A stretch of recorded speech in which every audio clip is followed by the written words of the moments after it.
what is the voice as you understand and perceive it to be? Yeah.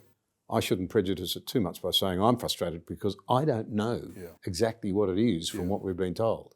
What's being proposed in the voice as far as the referendum proposal that the Prime Minister has presented to the Australian people is to establish a body that is representative of Australia's Indigenous peoples that will make representations to the Parliament and to the executive government, to make representations on matters that relate to laws or policies that affect Indigenous people. And in principle, that's a very worthy thing because laws and policies that affect people should have input from the people whom they affect. Isn't that what the Constitution's meant to mean for every Australian, though? Precisely, it truly is. And so the interesting thing about that is that what is being proposed in the Constitution just speaks of a voice. But, and a lot of people say, look, there's not enough detail that's been provided around that. Professor Langton and Tom Calma have written a report, and it's quite a lengthy report, it goes into a lot of detail about what the voice would mean. And they propose that there really should be three layers of the voice. There should be a national voice, there should be 35 regional voices, and many, many local voices to give those local communities of which you were speaking an opportunity to make representations themselves. And at a certain level that makes sense in our country, given the localities that we have, the regions and the states that we have, and the national government that we have. And it seems to me that the strongest argument for the voice is really thinking of those local communities. The question is whether it's going to be an effective method by which truly local opinion and truly local communities are really going to be able to have some sort of effective say on the policies that affect them or not. Now that's a question that the Australian people are going to have to debate and discuss. And I have to say up front, I think they're entitled to a lot more detail. They ought to know exactly what this is, especially before they're invited to embed it. But let's make the point first that every Australian is entitled to a voice and every Australian is entitled to club together with others to magnify their voice. That's right. That's what the National Farmers Federation does. I'm a farmer. You know, it's good that we can come together, magnify our voice, put a position to Parliament. You could say the same of the Country Women's Association, which has done an admirable job in so many ways for such a long time. Yeah. Every professional association you could think of expects to have a say. That's not at issue. It's worth exploring the history of this a bit, though. The reality is that we have had quite a few Aboriginal conferences, if you like, where they've tried to come together to present a view. In fact, you could argue there have been 6 or 7 of them. They've not been guaranteed to be locked into place forever in the Constitution, far from it. The last one was the Aboriginal and Torres Strait Islander Commission. It was disbanded by the government that I was part of, with the support of the Labor Party, because it was an abysmal failure and it was being led by people who were behaving very, very badly.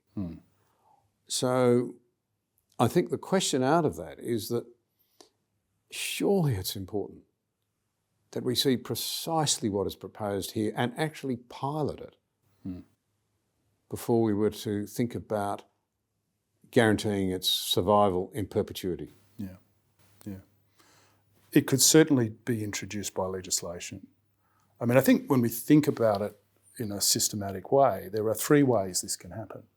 One can come about through self-organisation. And I think that's what you were alluding to at the beginning, that the Farmers Federation or trade union or any other group of Australian citizens who have a certain identity or common set of interests can organise and self-organise to represent themselves and make representations. And I think an argument could be made that they are the most effective because it's not like it involves the initiative of the people involved.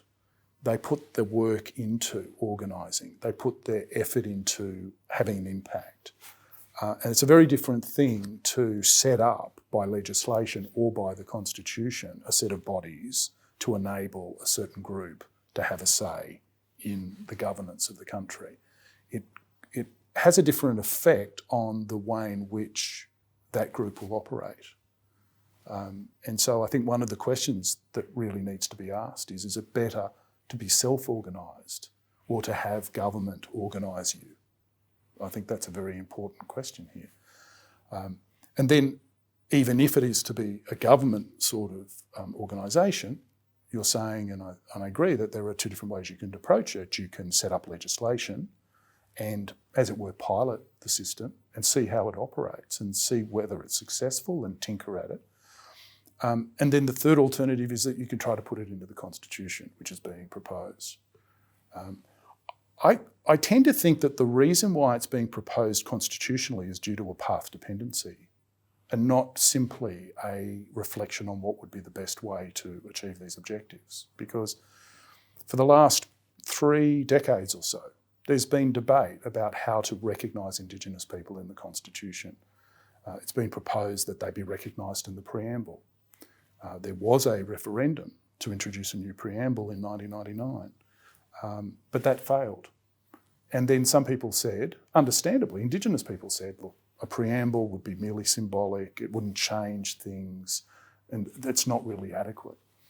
A second sort of proposal was to change the way the Constitution empowers the federal parliament to legislate, because it does have a power in the Constitution to make special laws for the people of any particular race it's deemed necessary to make laws for, including Indigenous people. And there's a lot of federal legislation that relies on that head of legislative power to make those laws. And so there were proposals about whether that should be changed to make sure that it could only be used for the benefit of the people of a particular race and not to repress them or to, suppress them or oppress them. And alternatively, it was thought perhaps the Constitution needs to be changed to put in a right that would prevent the Parliament from making a law that was discriminatory on the basis of race. But the concern that was expressed about that is that it would enable the judges, unelected, to make judgments about legislation passed by a democratically elected legislature about whether this really was beneficial and discriminatory or not. And so that, in a sense, lost way, and people thought that's not the appropriate way to recognise Indigenous people. And so the question is, well, how should they be recognised? A sort of sense that they should be, but how? And this is where the voice idea came up, that this would be another way to recognise Indigenous people by giving them, as it said, a voice. But I think it's because of that path dependency, that question, we want to recognise Indigenous people, we need to find some way to do it, that the voice is being proposed for the Constitution. Whereas I think if we had resolved the question of recognition in the Constitution, say we had put something in the preamble, and say people had become settled about that was an appropriate thing to do, then the debate about the voice might not have been so constitutional, and it might have been more about asking how can Indigenous people have a say in their own self-governance, and it would go back to those first 2 ways of approaching it rather than the constitutional one.